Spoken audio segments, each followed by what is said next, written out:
श्रील प्रभुपाद की पुस्तकों की ई बुक और ऑडियो बुक प्राप्त करने के लिए डाउनलोड करें ट्रांसेंड ऐप।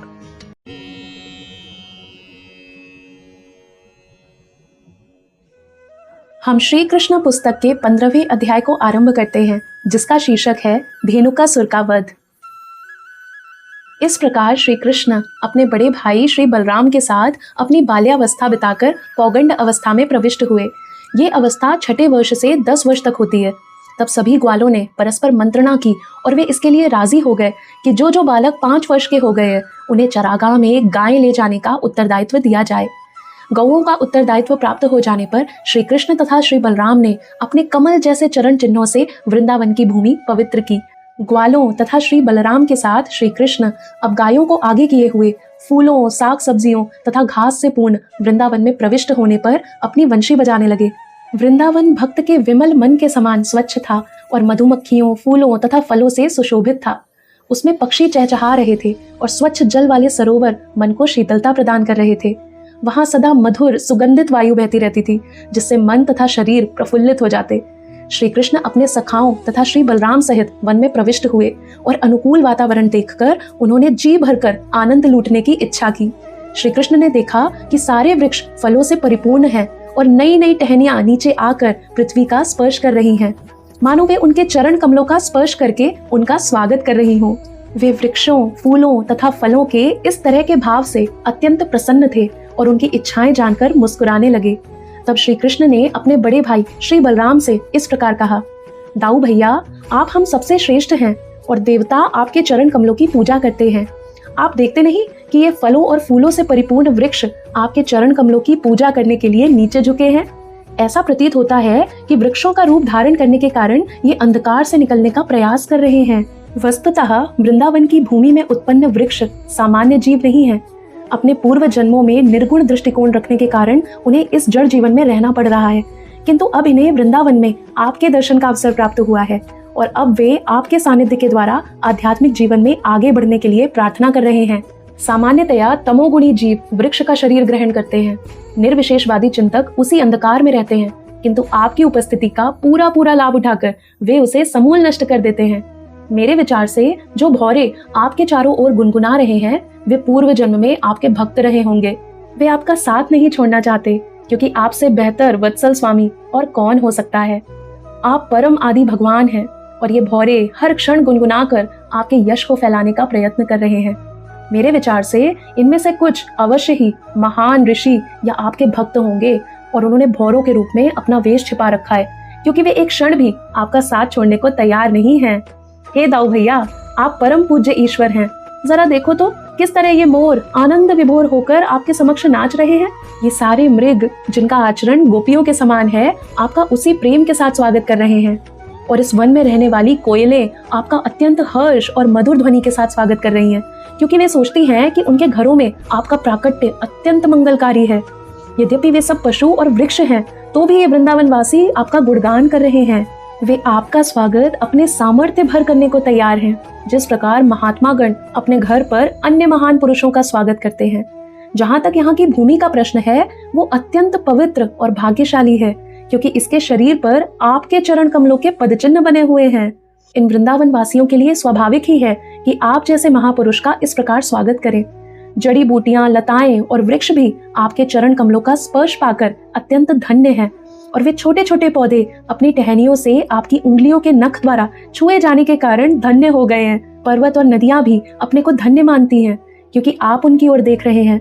इन सबसे ऊपर ये गोपियां हैं, जिनके सौंदर्य से मोहित होकर आप अपनी विशाल भुजाओं से उनका आलिंगन करते हैं।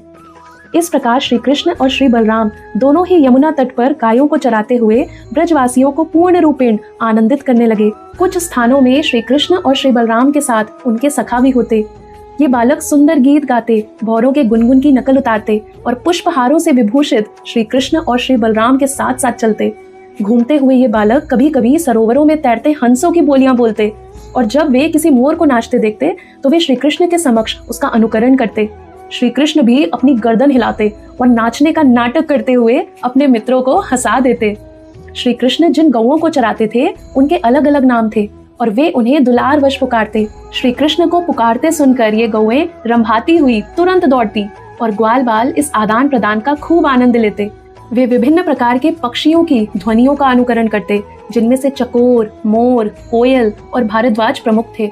कभी कभी दुर्बल पशुओं को सिंह या चीते की आवाज सुनकर डर जाने के कारण दौड़ते देखकर श्री कृष्ण और श्री बलराम सहित सारे बालक भी उन पशुओं के पीछे पीछे दौड़ पड़ते। जब वे कुछ थक जाते तो बैठ जाते और बलराम जी आराम करने के लिए अपना सिर किसी बालक की गोद में रख देते और श्री कृष्ण तुरंत आ जाते और श्री बलराम के पांव दबाने लगते और कभी कभी ताड़ का पंखा लेकर बलराम जी के ऊपर हवा करते, जिससे सुखद हवा निकलने पर उन्हें थकान से कुछ राहत मिलती। कभी कभी बलराम जी के विश्राम करते समय बालक नाचते या गाते और कभी कभी वे आपस में कुश्ती लड़ते या फिर कूदते फांदते। जब बालक इस प्रकार व्यस्त होते तो श्री कृष्ण भी उनके साथ हो लेते और उनके हाथ पकड़कर उनकी संगति का लाभ उठाते या उनके कार्यों की प्रशंसा करके हंसते। जब श्री कृष्ण थक जाते तो वे किसी बड़े वृक्ष के नीचे या किसी ग्वाल बाल की गोद को तकिया बनाकर लेट जाते। तब कुछ बालक आकर उनके पांव दबाते और कुछ पत्तियों से बनाए पंखे से हवा करते। कुछ अधिक प्रतिभाशाली बालक उन्हें प्रसन्न करने के लिए मधुर स्वरों में गीत गाते। इस तरह शीघ्र ही उनकी थकान दूर हो जाती। भगवान श्री कृष्ण, जिनके चरणों की सेवा लक्ष्मी जी करती हैं, अपनी अंतरंगा शक्ति का विस्तार करके एक ग्रामीण बालक के रूप में प्रकट होकर ग्वाल बालों के साथ मिलकर उनके संग का आनंद ले रहे हैं। किंतु एक ग्रामीण बालक की भांति प्रकट होने के बावजूद ऐसे अवसर आते रहते जब वे अपने को श्री भगवान सिद्ध कर देते। कभी कभी लोग अपने को श्री भगवान बताकर मासूम लोगों को ठगते हैं। वे केवल ठग ही सकते हैं, ईश्वर की शक्ति का प्रदर्शन नहीं कर सकते। जब श्री कृष्ण इस प्रकार अपने परम सौभाग्यशाली ग्वाल बालों के साथ अपनी अंतरंगा शक्ति का प्रदर्शन करते हुए अपनी दिव्य लीलाओं में व्यस्त थे, तो उन्हें अपनी ईश्वरीय अति मानवीय शक्ति को प्रकट करने का एक अन्य अवसर प्राप्त हुआ। उनके परम मित्र सुदामा, सुबल तथा स्तोक कृष्ण ने उन्हें तथा श्री बलराम को अत्यंत स्नेहवश इस प्रकार संबोधित किया। हे दाऊ जी, आप अत्यंत बलवान हैं, आपकी भुजाएं अत्यंत सुदृढ़ हैं। हे कृष्ण, आप सभी प्रकार के उपद्रवकारी असुरों का वध करने में अत्यंत निपुण हैं। क्या आप दोनों को पता है कि इस स्थान के निकट ही ताल वन नामक एक बड़ा जंगल है? यह वन ताड़ के वृक्षों से पूर्ण है और सारे वृक्ष फलों से लदे हैं। इन फलों में से कुछ गिर चुके हैं और कुछ वृक्ष पर ही पक कर लगे हुए हैं। वह अत्यंत रमणीक स्थान है, किंतु महान असुर धेनुकासुर के कारण वहां जाना अत्यंत कठिन है। कोई भी जाकर वृक्षों के फल नहीं ला सकता। हे कृष्ण बलराम, ये असुर एक गधे के रूप में वहां रहता है और उसके साथ वैसा ही रूप धारण करके अन्य असुर भी रहते हैं। वे सबके सब अत्यंत बलशाली हैं, अतः उस स्थान तक पहुंचना बहुत कठिन है। प्रिय भाइयों, आप दोनों ही एकमात्र ऐसे पुरुष हो जो इन राक्षसों को मार सकते हो। प्राण जाने के भय से वहां आपके अतिरिक्त अन्य कोई नहीं जा सकता। यहाँ तक कि पशु भी नहीं जाते और वहां एक भी पक्षी निवास नहीं करता। सभी ने बसेरा छोड़ दिया है। केवल उस स्थान से आने वाली सुगंध का ही आनंद लिया जा सकता है। ऐसा प्रतीत होता है कि अभी तक उन मधुर फलों का स्वाद किसी ने भी नहीं चखा है। हे कृष्ण, हम तुमसे स्पष्ट कह देते हैं कि हम इस मधुर सुगंध से अत्यधिक आकर्षित हैं। हे बलराम, यदि आप चाहें तो चलकर इन फलों का आनंद लिया जाए। इन फलों की सुगंध चारों ओर फैल रही है। क्या आपको यहाँ उनकी सुगंध नहीं आ रही? जब कृष्ण बलराम से उनके घनिष्ठ मित्रों ने इस तरह प्रार्थना की तो वे उन्हें प्रसन्न करने के उद्देश्य से अपने मित्रों के साथ हंसते हुए उस वन की ओर चल पड़े। ताल वन में प्रवेश करते ही श्री बलराम अपनी हाथी जैसी शक्ति को दिखाते हुए वृक्षों को हिलाने लगे। इस झटके से सारे पके फल पृथ्वी पर आ गिरे। फल गिरने की आवाज सुनकर वहां पर गधे के वेश में वास कर रहा धेनुकासुर उस ओर तेजी से बढ़ने लगा। इससे सारी धरती और सारे वृक्ष ऐसे हिलने लगे मानो भूकंप आया हो।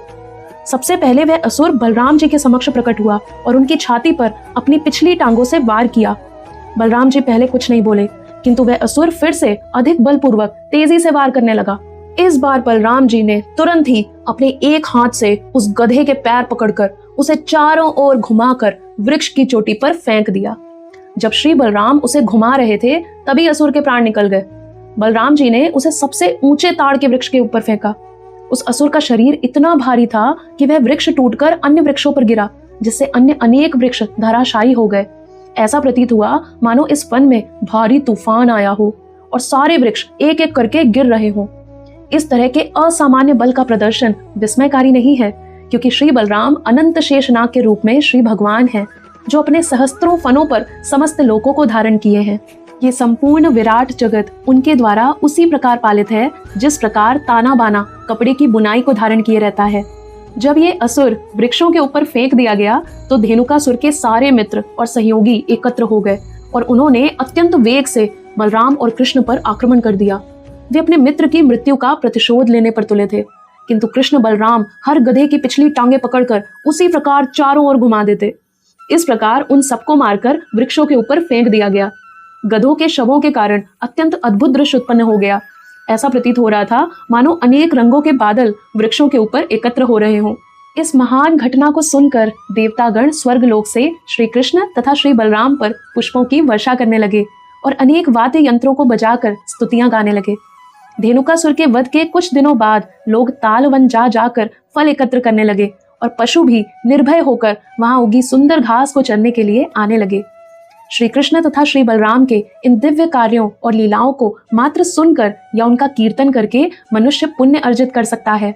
जब श्री कृष्ण और श्री बलराम तथा उनके साथियों ने वृंदावन ग्राम में प्रवेश किया तो उन्होंने बांसुरी बजाई और बालकों ने वन में उनके असाधारण कार्यों की प्रशंसा की। उनके मुखमंडल तिलक से सुशोभित और गायों की चरण रथ से धूसरित थे। श्री कृष्ण के सिर पर मोर पंख शोभायमान थे।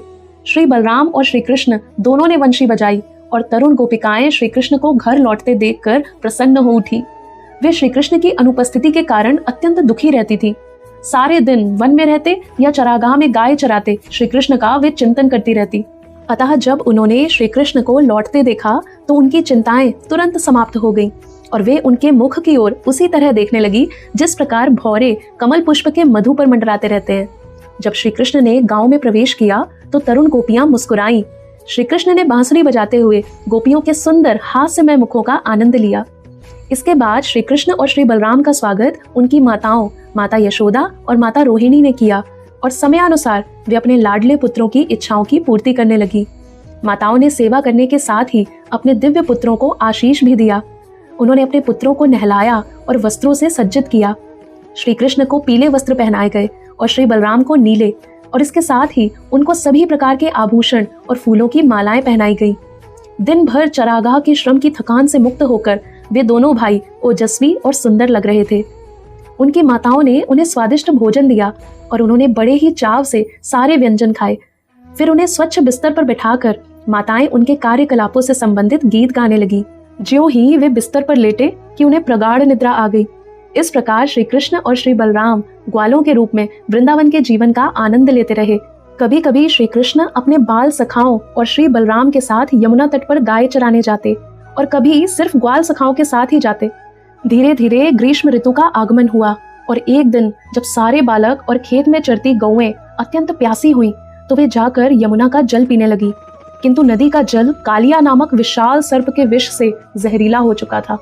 चूंकि पानी इतना जहरीला था इसलिए सारी गौएं और बालक जल पीते ही तुरंत मूर्छित हो गए। वे सब अचानक जमीन पर गिर पड़े और मृत जैसे लगने लगे।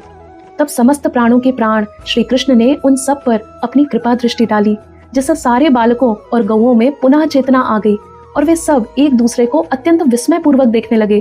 वे समझ गए कि यमुना का जल पीने से वे मृत हो गए थे, परंतु श्री कृष्ण की कृपा दृष्टि से वे सब जीवित हुए हैं।